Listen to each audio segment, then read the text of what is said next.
Right. This video is sponsored by...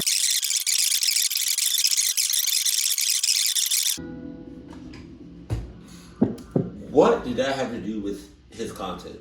That had nothing to do with his content. That had nothing to do with what he represents.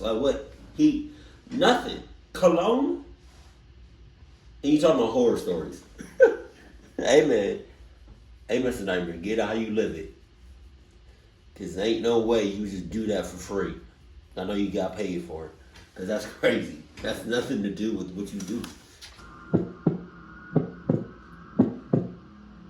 When I was a kid, before we lived in Texas, we lived in a home that had this huge backyard in Georgia that made me feel like the most popular kid in class. Georgia? I live in Georgia. What part? Hold on.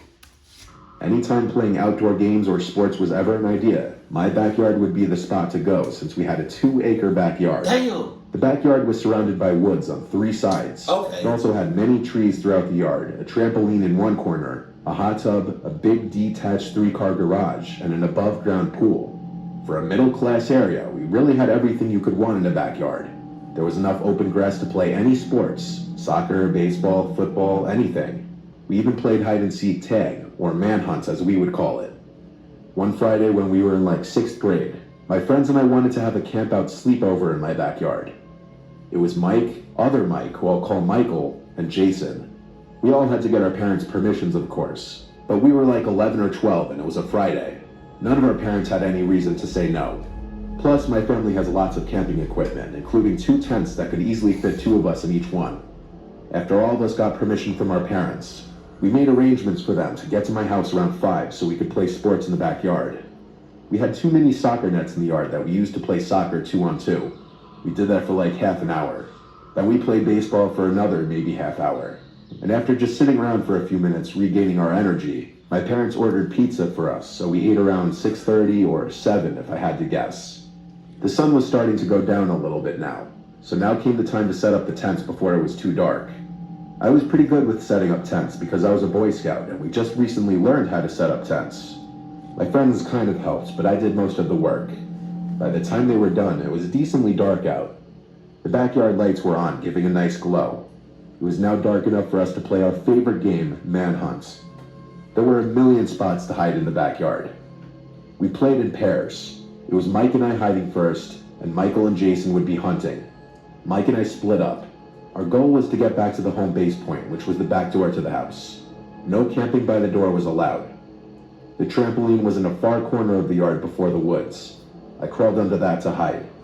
When the hunters would start looking, they had to blow a whistle to let the hiders know they were starting. Once I heard the whistle, I stayed under the trampoline waiting it out, watching the 2 of them in the distance looking around. I was waiting for a good moment to creep closer to the back door. I had my sights on the hot tub, which was right next to the house.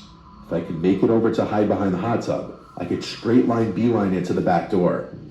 So when both Michael and Jason had their backs to me, looking in different areas of the backyard, I sprinted towards the hot tub, and just as I got right behind it and ducked down, I heard one of the trash bins on the side of the house almost topple over, and then I noticed the motion detecting light on the side turn on. The hot tub was by that corner of the house, but it wouldn't have triggered that light. I went to peer around the corner to the side yard, and I saw a tall person dressed in dark clothes speed walking away in the direction of the woods. Before entering the woods, it wasn't my dad. I ran to my friends and called the game off, then went to tell my dad about it. We came out and looked around the woods for a few minutes, and then checked the street for any unusual cars. Nothing and nothing. He said we should sleep inside tonight, which obviously bummed us out. We went inside and just played a game on my PlayStation. I again described to my friends what I saw, just some tall guy walking into the woods on the side of the house after apparently almost knocking over one of our trash bins. We talked about just going back outside and sleeping in the tents since they were already set up anyway. And plus, what were the odds whoever that was still out there hours later? What are the odds that guy is still out there? It's pretty goddamn hard! After we finished playing our game, we went back outside quietly to not wake my dad up. It's not like we were hiding the fact that we were going back out there, but we didn't want to advertise it either. We each had a sleeping bag. Mike and I shared a tent, while Michael and Jason shared the other. After a while of joking around and yelling things between tents, we started to quiet down and try to go to sleep. I wasn't asleep yet, but it seemed like Mike was. I started hearing walking sounds in the grass nearby, approaching the tent, and then the zipper to the tent was unzipped, and I looked up and saw my dad looking inside the tent. He said, "What are you guys doing out here?" I replied to him something like, "They wanted to sleep out here, so we came back out." Then I took a closer look at the face peering into the tent. I realized it wasn't my dad.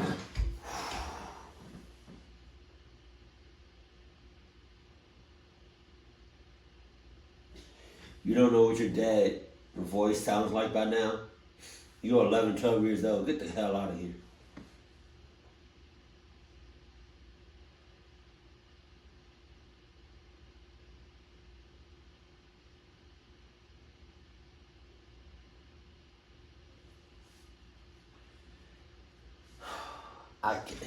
Damn. But some complete stranger who looked to be my dad's age. It looked like he was about to come in when I screamed bloody murder like a little girl. Everyone woke up, and Mike started to scream as well. The man grabbed our ankles and said to be quiet, but he gave up when he realized he was about to be exposed. He left the tent and disappeared. I told my friends to run inside the house, and as we were running to the house, my dad was already coming out the back door in response to our screams. I told him I don't know which way he went, but that the man from before was back. My dad ran around the yard, screaming and taunting the creep to come back if he has any balls.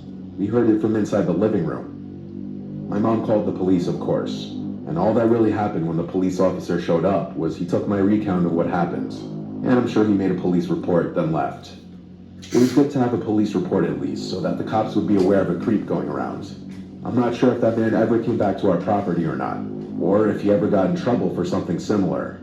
Either way, it was pretty traumatizing, and it could have gone much worse. Yo, you was ridiculously close to that stranger in that tent. That's crazy. He could have did so much more worse things to you. This was back a few years, sometime in 2019. I was at a friend's house. I'll call her M for the sake of the story. M? I was pretty excited for this sleepover. I couldn't wait to talk about all the middle school drama. Now, something you might want to know is M's house was deep in the woods. I mean deep. You don't even have to elaborate how deep it was. You do not have to elaborate. You mentioning the woods is already bad enough. Anywhere you looked, there was woods, and their nearest neighbor was about a half mile away. But on the backside of her house was a cliff that led down to the ocean. Oh my God! The night at M's house started off pretty good. Our friend Sam was there too. We played truth or dare, hide and seek, and other teenage games. It was getting pretty late, but we decided to go on a walk down the gravel road that led to the other houses along the way. We asked her mom, and she said yes, so we started walking. After another 10 to 15 minutes, we saw a man who was walking on the other side of the street towards us. At first, we weren't thinking much. Maybe this dude was just taking an evening walk as well. But something that didn't seem right was that this man was wearing pretty thick clothing. I'm talking, it almost looked like snow gear. And not to mention, it was pretty warm out. At that moment, it was like 60 degrees outside. We all looked at each other as we passed the guy, and that's when it hit us. The stench, the disgusting smell coming off that guy. It was absolutely horrible. Words could not describe how disgusting that smell was. It was so bad that after we finally got a few feet away, my friend took a deep breath, almost like she had been holding it. One of my friends ran into the woods and almost threw up. At this point, we felt it was best to head back. Our friend who almost threw up was begging to go back anyway. We all agreed that it would be the best idea to head back. On our way back, we passed him again. This time we held our breath before we passed him. But when we looked back, we realized he was no longer walking in the opposite direction, but instead he was following us.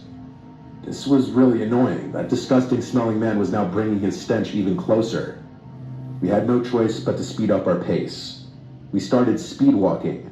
We still had about a mile to make it back to M's house. As we began to speed up, so did the random disgusting smelling dude. We all looked at each other, scared and annoyed. We picked up our pace even more, almost to the... What? Looks like we running for a mile. No stopping. No slowing down. No looking back. Just full on haul assing until you get to your destination. Where we were jogging, but of course, the man sped up even more. Now at this point, we were running, and my friend Sam looked back, and then we heard it. Sam let out a blood-curdling scream as she looked back, which caused Em and I to look back as well. And what we saw, still to this day, absolutely horrifies me. This man was full-on sprinting at us. He had what looked like a knife or something sharp in his grasp. Em, Sam, and I started screaming as we were sprinting down the road. Our screams caused him to stop chasing us, and he eventually just stopped. But he didn't move. He just stood still, watching as we left. We didn't stay around to see what his intentions were. We just ran straight back to Em's house. Once we got back, we slammed the door and decided on not telling her parents, as they were already asleep. We all went to the living room to finish setting up our sleeping areas. A few hours passed. It was about 2 a.m. at this point. We were watching something. I can't remember what, but I know it was some horror movie. Now, I mentioned her house was on a cliff for a reason. Because of this, her house has a lot of windows on the backside overlooking the view. I was sitting on one of the couches that was set up right at the window.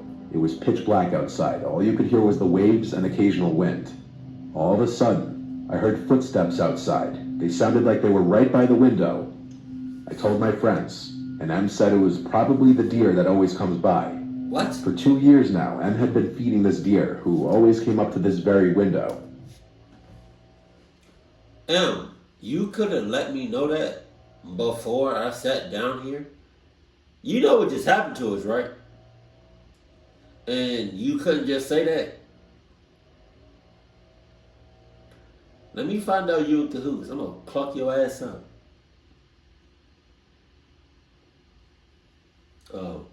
Play with me if you want to. But also, human footsteps and deer footsteps, I feel like they sound different. So I mean, you would know. I got pretty excited, as this meant this deer would come right up to my hand. I decided to look out the window, and I didn't see anything. It was too dark. I said that we should go outside to pet the deer, but Em and Sam said no. They reminded me about what happened earlier, and I agreed. So we went back to watching the movie. Another hour passed, and we were all feeling tired. We turned off the TV and headed under our blankets. It was about 45 minutes later. Em and Sam were fast asleep, but I felt like I couldn't rest. Something was up. I had this gut feeling that told me not to go to sleep, so I decided to look outside. The moon was just bright enough that you could see the ocean, so I spent a few minutes just staring outside. As I was staring outside, my eye caught something moving in the woods over to the left. I turned my head that way, but I saw nothing. I knew I saw something moving, so I grabbed the flashlight that was on the bookshelf and I pointed it in the direction of where I saw the movement. Now this was probably the worst idea I could have ever had, because when I did so, I saw that man again, but this time he didn't have any snow gear on. Instead, he was completely shirtless, and I wasn't about to find out what else he didn't have on, so I tried to wake up Em and Sam and tell them what I saw. Sam woke up, but Em was a deep sleeper. I told Sam to look outside, but when we looked, he was gone. Sam looked at me with a pretty angry expression, like I was just messing with her. I told her I wasn't, but she didn't believe me. She went back to bed, and I was left laying there. Oh, okay. You don't believe me? You're a little annoyed at me that I just woke you up because I thought I saw somebody in the woods? How about we trading places? How about we trade places? Huh? How about you come in here, sit next to the windows, and you let me know if you see something. If you see somebody, you let me know. Now about 4:30 in the morning. It was still dark outside. I didn't sleep at all. I felt myself drifting off to sleep when I heard a knock on the door. I almost jumped off the couch when I heard it. I knew I shouldn't open it, but my curiosity got the best of me. Oh my God! I walked over to the door and looked out of the peephole, and again I saw nothing. My head had to be playing with me. I again went back to the couch and threw my blanket over my head. I eventually fell asleep, but woke up at around 5 a.m. in a cold sweat. Something wasn't right again. My body wouldn't stop shaking. And then it hit me. That familiar stench, that disgusting smell. I almost threw up right there. But as fast as I sat up, I heard footsteps coming towards me and I screamed. I flicked on the flashlight, and as I did, I saw him, the man from earlier, standing in the corner of the room. My scream woke up Em and Sam, and they screamed too. And as we did this, the man bolted out of the house. Em's mom and dad came running down the stairs, and after a few minutes, we told them everything that happened. Em's mom called the cops, while Em's dad walked down the road with a shotgun, seeing if he could find the man. After that, once the police arrived and got all of our stories, I went home. My parents didn't tell me much when I got home. They hugged me for what felt like hours. And from that moment, I wasn't allowed at sleepovers anymore. Only now, years later, did I finally realize just how bad everything was. The police eventually found the guy, and inside that old shed we were daring each other to go into were 5 dead bodies. Oh my God! That stench that was on that man's body was the smell of decaying flesh. And if things didn't go the way they went, in the end, my friends and I would have ended up in that shed. God damn! He over there just wrapping up bodies. Ho! Joey Smith. I work in risk management for a big bank in Manhattan. That's a lot of buildings. I've met a lot of cool people through this job. I go out to happy hour all the time with my coworkers. In 2019, a new guy named Sebastian was transferred to our office. I met him on his first day in the office. He seemed very sociable and talkative, and he'd always be laughing and smiling. He went out to happy hour with us that Friday, and he truly was the life of the party, always talking about all of his experiences, all the places he's been and things he's done. There was not a dull moment with him. Eventually, Sebastian and I became friendly, and we went out together once in a while on weekends. I came to realize the more I got to know him that a lot of what he said may have been fabrications. His stories about all these beautiful women he allegedly got with, all these stories of hanging with celebrities. I started to just take everything that he said with a grain of salt, but I kept hanging with him because he was just easy to hang out with and kind of funny. Sebastian one day invited me to go with him and his sister to their condo in St. Pete Beach, Florida. His mom is very wealthy, owning a place in Beverly Hills, Colorado, and St. Pete. She wouldn't be at the condo this particular weekend, so Sebastian said it would be fun. I invited my little brother to come along too. We all took the same flight. I met Sebastian's sister at the airport.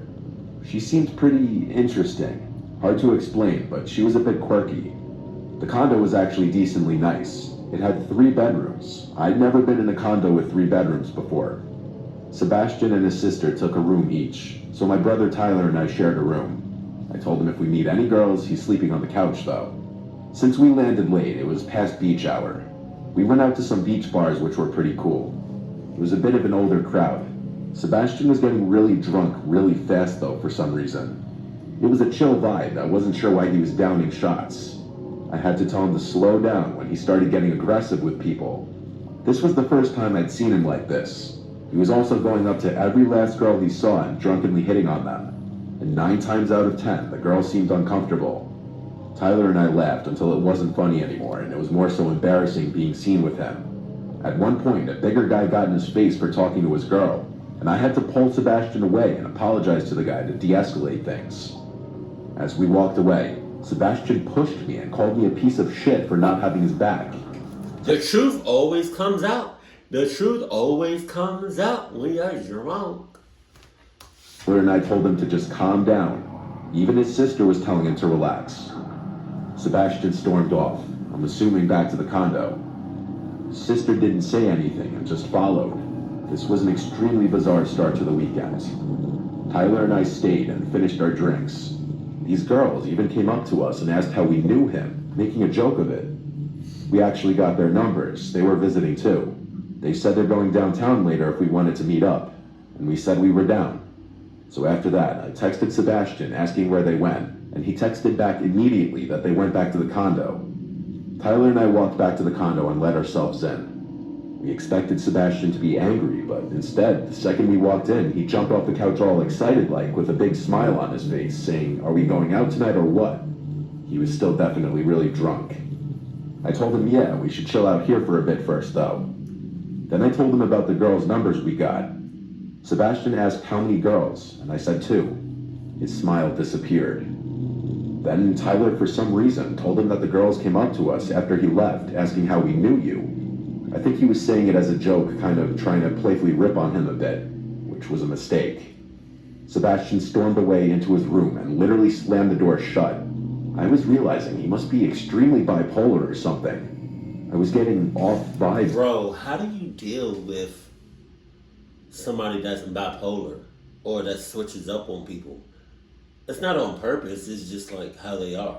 Wait, is being bipolar, is that on purpose or is that natural?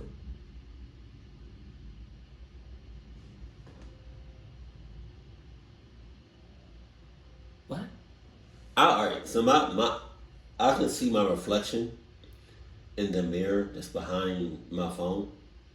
So I can see myself on camera. And I sometimes I see notifications, and it said that somebody was calling me, but it said like a +1. It didn't. Usually it would say the whole number or whoever's calling. It just said +1. That was weird. But how do you deal with somebody that's bipolar? Is it like a how you say it, like, do you become friends with them over time? Do you build up that relationship over time? Because I feel like you don't just become friends with somebody that's bipolar just off rip. I feel like it takes a little minute. And vice versa. Like, no, not vice versa. I think, but I don't think the same thing applies, you know, if you have a sibling, like a brother or sister that's bipolar, because you're growing up with them. So it's like, you know how to work with them because you grew up. Why can't I say that? You grew up with them. Jesus. From both of them. I whispered to his sister, is he always like this? And she replied, like what? In a very standoffish way. Never mind, I said. This was extremely uncomfortable. I was hoping maybe Sebastian... Is he always like this? Like what? You know what the hell I'm talking about. You know what the hell I'm talking about. But you want to do that. ...would sober up and tomorrow would be better. Tyler and I chilled in our room for a little while. Sebastian never came out. I went over and knocked on the door and asked if he wanted to come out with us. He didn't answer. So we eventually Ubered without them to meet those 2 girls at some big clubby bar. As I was getting drunker, Sebastian started blowing up my phone with things like, where are you? How could you just leave me here? Your stuff is going in the street. Don't come back. I don't know why I invited you here. I showed Tyler and the girls, and everyone was concerned. Something was wrong with Sebastian, and he was showing it now. As much fun as we were having with the girls, we had to Uber back to the condo before Sebastian really did something stupid. When we got back, Sebastian was just sitting on the couch alone, looking at the wall. I asked if he was okay. He looked at me, then looked away and said, yeah, hope you had fun. Then he got up and went to his room and shut the door. Whatever. We went to bed. Tyler and I just stayed up talking to each other for like half an hour, about Sebastian and about life in general. Then suddenly, we heard footsteps on the wood floor outside. We stopped talking. The footsteps came over to the door, then stopped. We both heard it. I spoke up to Tyler on the top bunk, whispering that Sebastian is right outside the door. He whispered back, I know. He must have had his ear up to the door or something, listening to us. We didn't say a word. A literal 5 minutes go by before we heard his footsteps walk away from the door. Then we heard him talking outside. He was laughing and saying stuff, but we didn't hear his sister saying anything. I wanted to see who he was talking to, so I crept over to the door and opened it. I looked into the living room, which was dark, but I saw Sebastian in the corner leaning on the wall with one hand and his head down. He was laughing and talking to himself. I heard him say, Joe is always such a stupid bitch, and then he laughed again. My name is Joe. I closed the door quietly and went back to the bottom bunk. I whispered to Tyler what I just saw, and his response was simply, what the fuck?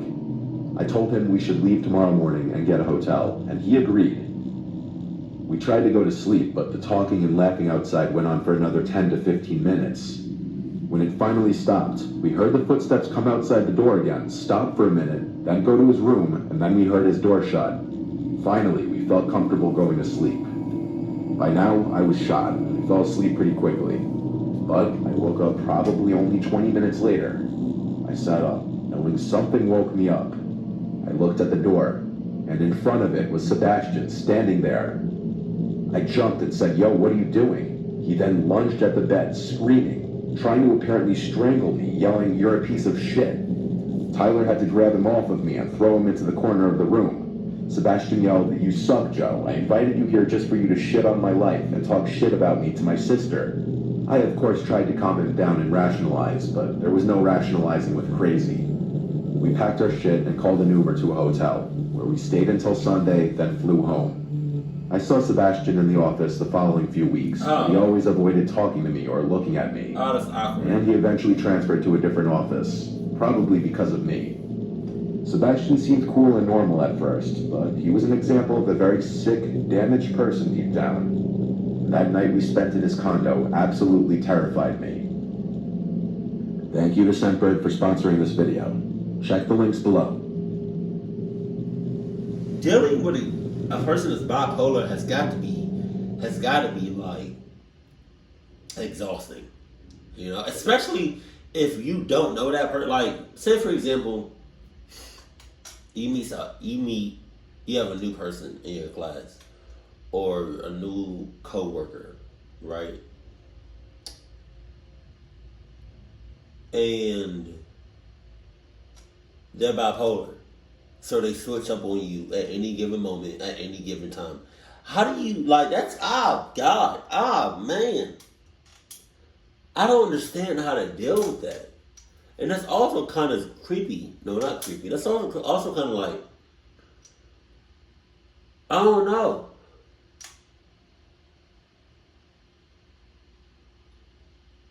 Because it's like, it's weird because it's like when he was at work, he would be fine or normal, right? But then behind closed doors, you're a whole different person. I'm sorry, but yeah, I don't mess with that shit. If you bipolar and you want to like chill with me or, you know, become friends or whatever, let me know you bipolar before we go deep into the relationship. Because if, like, let's say me and you become like best friends, right? Or really, really good friends, and it's been 2 years, and all of a sudden you just switch up on me, we watching like, I don't know, we watching something on Netflix, right? 3rd season, 5th episode. And we on the couch chilling. And you talking about something.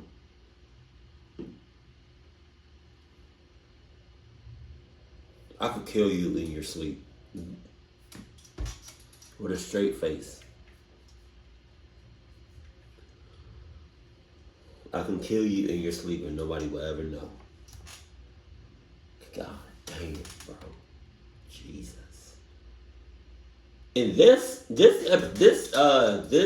story right here, with the house on the hill, with the what's the name?